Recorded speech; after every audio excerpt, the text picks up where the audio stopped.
Assalamualaikum Milanisti, bagaimana kabarnya? Semoga baik-baik aja ya. Kunjungi website kita di maksimalmilan.blogspot.com. Jangan lupa subscribe dan nyalakan lonceng notifikasi untuk terus mendapatkan berita terbaru seputar AC Milan, khusus Milanisti. Mantan pemilik AC Milan yaitu Yohong Lee telah dinyatakan bangkrut karena berhutang kepada kreditur menurut sebuah laporan. Calcio e Finanza melaporkan dokumen pengadilan resmi Hong Kong menyatakan pengusaha asal Cina itu telah dinyatakan bangkrut sejak Juli lalu karena utang yang belum dibayar sebesar 280 juta dolar. Dengan sidang likuidasi dijadwalkan pada bulan Januari mendatang. Putusan ini muncul pada bulan Juli lalu setelah 5 dana investasi yang berbasis di Kepulauan Cayman yang secara tidak langsung dikendalikan oleh Cina, CITIC Finance AMC International Holding Limited, sebuah grup milik negara Cina yang terdaftar di Bursa Efek Hong Kong. Inti dari kasus ini adalah utang sebesar 289,17 juta dolar terkait jaminan pribadi yang ditandatangani Lee pada tahun 2017 untuk mendukung penerbitan dana obligasi sebesar 150 juta dolar yang digunakan untuk membiayai pembelian Milan dari Fininvest. Menurut putusan itu, pengadilan Hong Kong menolak gugatan yang diajukan oleh mantan pemilik Milan. Lee berusaha mencegah kebangkrutan dengan alasan 1. Tidak pernah disampaikan tentang permintaan pembayaran yang sah, dan 2. Bahwa jumlah hutang telah dihitung secara salah. Pengadilan menganggap kedua argumen itu tidak berdasar, menambahkan bahwa jaminan yang ditandatangani oleh Lee memberikan tanggung jawab sebagai debitur utama, dan oleh karena itu tidak tunduk pada permintaan tertulis apapun. Masih ada nggak nih yang ingat dengan hashtag We Are So Rich?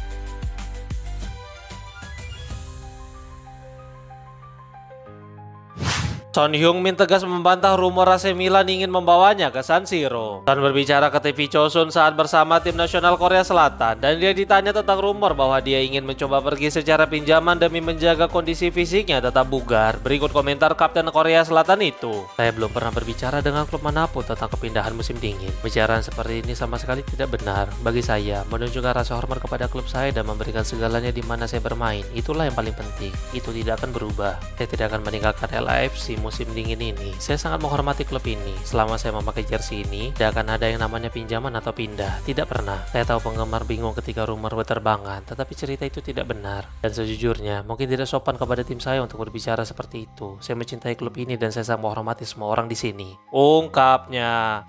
Marco Verratti mengungkapkan bahwa dia mendukung AC Milan dalam perlombaan Scudetto musim ini. Saat diwawancarai oleh Sky Sport Insider, Verratti mengungkapkan bahwa dia mendukung Milan musim ini dan itu tidak lepas dari hubungan baiknya dengan Zlatan Ibrahimovic. Berikut komentar mantan gelandang PSG itu disampaikan melalui calciomercato.com. Ya, saya selalu mengikuti Serie A, adapun skuad, saya pikir Inter adalah tim terlengkap. Tapi tahun ini ada Milan yang bisa melakukannya dengan baik tanpa trofi. Saya tidak tahu mengapa, tapi tahun ini saya mendukung Milan. Saya tahu bahwa teman saya Zlatan Ibrahimovic peduli dengan kami, dan Milan adalah tim yang selalu saya sukai. Segalanya mungkin dalam sepak bola, kita lihat saja. Untuk saat ini, saya akan menyelesaikan tahun ini dan kemudian kita lihat saja. Saya tidak menutup pintu untuk apapun, tetapi saya suka hidup di masa kini dan tidak terlalu memikirkan masa depan. Saya akan melihat pada akhir tahun apa yang ingin saya lakukan dan apa yang ingin dilakukan keluarga saya. Ungkapnya.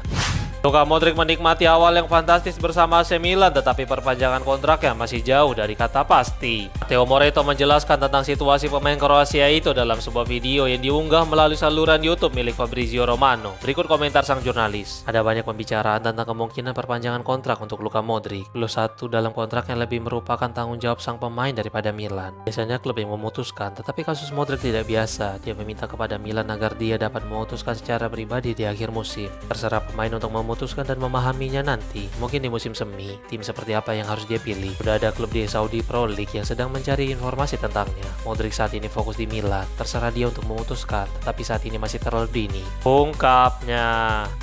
AC Milan pantau striker muda berusia 18 tahun milik Rennes untuk bursa transfer mendatang menurut sebuah laporan. Nama Robert Lewandowski terus disebutkan akan mengisi peran penyerang tengah Rossoneri musim depan. Namun hingga saat ini belum ada keputusan yang dibuat oleh veteran Polandia itu. Hal ini membuat Milan tidak dapat mengandalkan kesepakatan itu dan mulai melihat peluang lain. Nicolo Schira melaporkan dari Spazio Milan bahwa Diavolo sedang mempertimbangkan kepindahan striker Rennes yaitu Kader Meite. Bahkan para pemandu bakat telah berangkat ke Perancis untuk menonton beberapa pertandingannya akhir-akhir ini. Sejauh ini pemuda kelahiran Perancis itu telah mencatatkan 11 penampilan di Ligue 1 dengan sumbangan 2 gol dan 1 assist. Torehan itu tampaknya membuat Milan cukup tertarik dengan dirinya untuk mengisi peran nomor 9 di tim musim depan.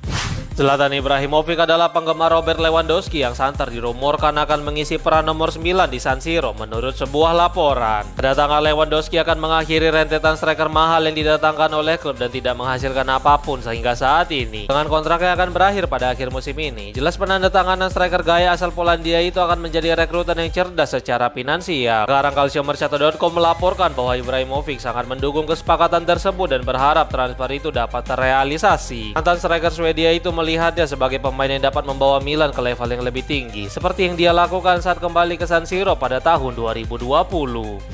Kembali muncul bocoran tentang jersey terbaru AC Milan untuk musim 2026-27 yang terlihat seperti warna jersey klasik tahun 1998-99. Putih Headlines melaporkan bahwa seragam Rossoneri musim depan akan menampilkan garis-garis klasik lebar yang terinspirasi dari desain akhir tahun 1990-an, atau lebih tepatnya pada musim 1998-99 yang disponsori oleh Adidas dan klub memenangkan Scudetto pada akhir musim tersebut. Akan tetap ada warna putih untuk detailnya, sedangkan kit tetap akan menggunakan garis-garis Rossoneri. Dalam beberapa musim sebelumnya, warna putih selalu muncul di jersey Milan baik berupa kerah hingga di bagian lengan seperti musim lalu. Berikut penampakan bocoran jersey Diavolo untuk musim depan.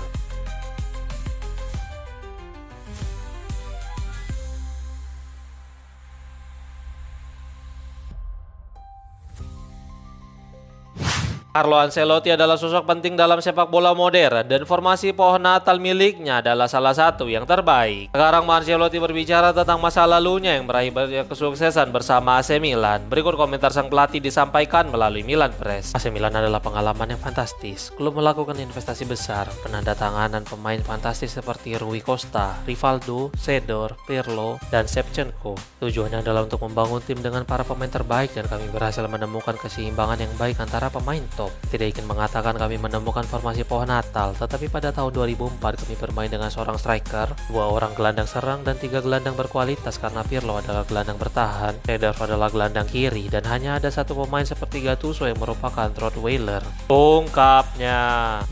Fabio Paratici hampir bergabung dengan AC Milan musim panas kemarin, tetapi pada akhirnya hal itu tidak pernah terjadi. Paratici hampir mengisi kursi panas direktur olahraga Rossoneri musim panas kemarin, tetapi pada akhirnya tidak ada peresmian apapun yang terjadi. Kemudian Milan terus mencari penggantinya dengan mengevaluasi nama seperti Tony D'Amico dan Giovanni Sartori, namun pada akhirnya Giorgio Forlani memilih Iglitare untuk mengisi peran tersebut. Era Tare berjalan cukup positif sejauh ini dan sekarang Paratici berbicara kepada Sky Sport tentang kegagalannya bergabung dengan Diavolo musim panas kemarin. Berikut komentarnya disampaikan melalui Milan News. Kami sangat dekat, kemudian jika semuanya tidak pernah sepenuhnya selesai, saya tidak tahu mengapa. Diplomatis, tidak. Saya tidak tahu dan saya tidak menjadi lebih baik dalam hal itu. Tapi saya tidak bisa berdiri di sana dan bertanya-tanya mengapa. Setelah semua yang telah saya lalui, jika ini mempengaruhi keputusan klub. Ungkapnya.